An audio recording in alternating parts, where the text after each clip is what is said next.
Lá no alto do Calvário, este Deus crucificado já nos tinha resgatado no amor.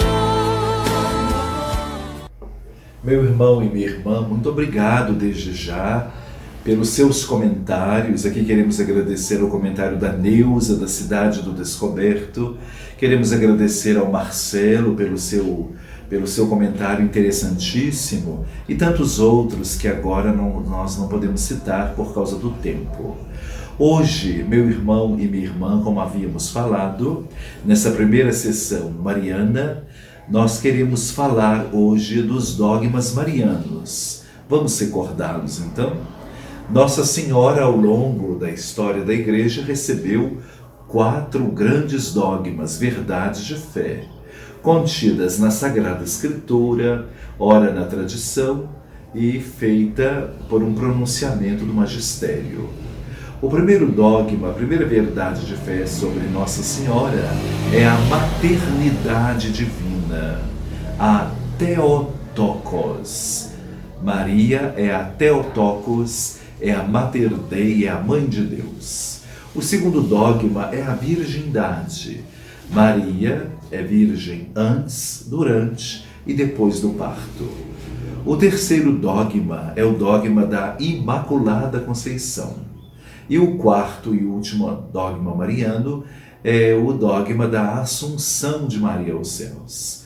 Hoje queremos falar sobre o dogma da maternidade divina, ou Theotokos em grego, Mãe de Deus. Esse título, Theotokos, aparece pela primeira vez na literatura cristã, nos escritos de Orígenes de Alexandria, que morreu mais ou menos no ano 250. Foi solenemente proclamado pelo Concílio de Éfeso, no ano 431. E alguém pode perguntar, foi aquela pergunta que eu fiz e muitas pessoas responderam. E perguntaram também ao seu padre, chegaram até a perguntar ao bispo, ora, como que alguém humano, Maria, pode ser chamada de Mãe de Deus, uma vez que ela não é divina? E em que sentido Maria é Mãe de Deus? A pergunta é essa: o Eterno teve início? Eis a resposta. Toda mãe é mãe de uma pessoa, guarde bem. Qual a pessoa que nasce de Maria? A segunda pessoa da Santíssima Trindade, ouviu, Camilinha? Que dela assumiu a carne humana. Maria, porém, não é mãe apenas da carne humana, mas de toda a realidade do seu Filho, que tinha uma só pessoa, a pessoa divina. Daí dizer-se que Maria é Mãe de Deus, não enquanto Deus sem mais, mas enquanto Deus feito homem. A propósito, teçamos algumas considerações. A palavra Theoporossarche em grego, que é um título que os padres vão dar para Nossa Senhora, significa aquela que deu carne para Deus. Meu irmão e minha irmã, a segunda pessoa da Santíssima Trindade sempre existiu. Maria, mãe de uma pessoa, no caso aqui, a segunda pessoa. E ela é chamada de Theoporossarche. Aí as mulheres mães vão compreender muito bem isso. Quando você se viu grávida aí do seu filho, da sua filha, você foi dando para ele ou para ela a cor dos olhos, o sangue, o cabelo, a formação dos ossos. Você deu o DNA. Com Maria não foi diferente, mas esta pessoa que se encarna já sempre existia como Deus. Então é a pessoa divina que se encarna em Maria e ela torna-se mãe desta pessoa divina. Ora, vamos tecer algumas considerações. Deus escolheu Maria por mera benevolência ou gratuidade, para ser mãe santa, a fez Quecharitomene, que é um título que eu gosto muito de Nossa Senhora. O que é Quecharitomene? Aquela que transborda de graças. Porque Maria transborda de graça, guarde bem, ela não é cheia de graça. Só o Papa Francisco aí que pode mudar esta Ave Maria que nós rezamos. Ave Maria cheia. Porque isso é próprio de Lucas. Lucas, quando escreveu o Evangelho, escreveu em grego. Foi traduzido para o latim por São Jerônimo.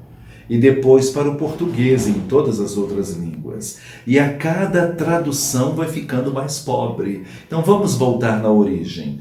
A palavra Quecharitomene, que para nós virou cheia, significa, numa tradução mais acertada, transbordante.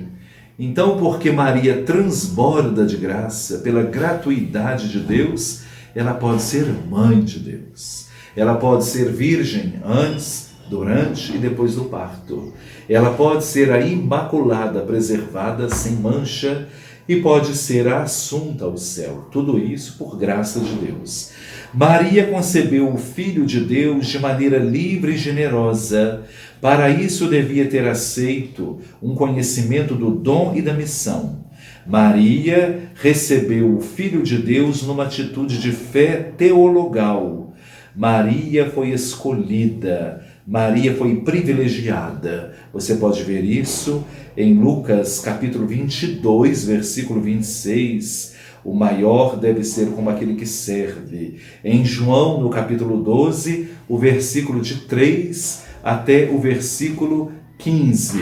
Aí nós vamos ver o poder dessa maternidade divina. Nós vamos ver também, ao longo deste curso, os concílios que trabalharam isso, né? Por exemplo, os padres da igreja perceberam com clareza que a maternidade de Maria, antes de constituir uma questão mariológica, é um tema cristológico. Eles faziam notar que tanto a maternidade como a virgindade é uma exigência da natureza divina do Filho. É a condição concreta em que, segundo um livre e sapiente desígnio divino, se efetuou a encarnação do Filho eterno, daquele que é Deus de Deus. Vamos voltar então ao Concílio de Éfeso e fazer esta pergunta. O que estava acontecendo no Concílio de Éfeso? No ano 431. Ora, no ano 431, já havia uma fórmula chamada Theotokos, usual entre os cristãos, desde o século III, e insinuava a resposta: Maria é a mãe de Deus Filho, que sem perder coisa alguma da divindade, assume em seu seio a natureza humana, ou toda a realidade de um homem, sendo, porém, que o eu dessa humanidade não era eu humano justaposto ao eu divino, mas era o próprio eu divino do Filho.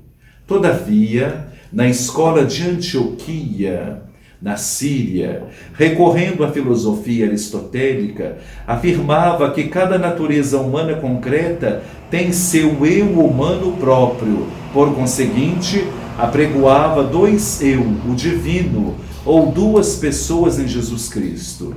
Estes dois eu estariam unidos entre si por benevolência e amizade. Daí não se pode dizer que Maria é mãe da pessoa divina unida à natureza humana, mas Maria seria a mãe do homem Jesus, a mãe de Cristo, não porém a mãe de Deus, pois Deus não pode nascer de uma mulher. Era essa a questão que eu trazia na outra vez. Como que Deus pode nascer de uma mulher? Nestório, o grande Nestório, que era o porta-voz desta doutrina, obteve do imperador Teodósio II a convocação de um concílio ecumênico que se reuniu em Éfeso no ano 431. Este condenou o nestorianismo, que nós já estudamos, e para afirmar a reta fé no mistério da encarnação, recorreu à fórmula Maria é Mãe de Deus. Esta de ser entendida do seguinte modo: toda mãe gera uma pessoa. Ora, em Jesus havia só uma pessoa, a do Filho de Deus, que no seio da Virgem assumiu a natureza humana. O Filho que antes dos séculos foi gerado pelo Pai, segundo a divindade, nos últimos tempos, ele mesmo, por causa de nós e da salvação, nasceu de Maria Virgem, Mãe de Deus. Este é o documento Denzinger, número 301. Então fica claro para nós que o Concílio de Éfeso quis trabalhar esta questão que havia mexido e remexido no Concílio de Niceia e também de Constantinopla. Depois de trabalhar o mistério da encarnação do Filho, como pode Jesus Cristo ser verdadeiro Deus e verdadeiro homem, no sentido pleno? Então, este concílio definiu que Jesus é plenamente Deus e plenamente homem. Ou seja, em Jesus nós temos apenas uma pessoa. Guarde bem, Camila e Camilinha. Em Jesus nós temos apenas uma pessoa, com duas naturezas diversas: a natureza divina e a natureza humana. Como essa pessoa não pode ser dividida, porque ela possui um eu, isto vai ser levado para o Concílio de Éfeso, e lá, juntamente com os padres que fizeram parte daquele concílio, vai ser definido Maria, Mãe de Deus, mãe desta pessoa divina. Ora, isso nós vamos encontrar na Bíblia também. Quando Maria visita Isabel, lá no Evangelho de São Lucas: como posso merecer que a mãe do meu Deus, olha aí, a mãe do meu Senhor, Adonai, vem me visitar? Então Maria é reconhecida como Mãe de Deus na Sagrada Escritura e na tradição e no magistério pelo Concílio de Éfeso no ano 431, onde estava em questão as duas naturezas numa só pessoa. Ou seja, Maria é Mãe de Deus e resolve esta questão das duas naturezas, a divina e a humana, na figura de Jesus. Este é o primeiro dogma que estamos começando a falar, o dogma da maternidade divina. Maria é a Theotokos, é a Mater Dei, é a Mãe de Deus. Que o Senhor possa te abençoar, por intercessão de Nossa Senhora, em nome do Pai e do Filho e do Espírito Santo. Amém. Até a próxima, quando vamos falar sobre a virgindade de Maria. Afinal, o que é ser virgem antes, durante e depois do parto? Ó sangue e água que jorra do peito aberto de Jesus, como fonte de misericórdia para nós, eu em vós confio, eu confio em vós.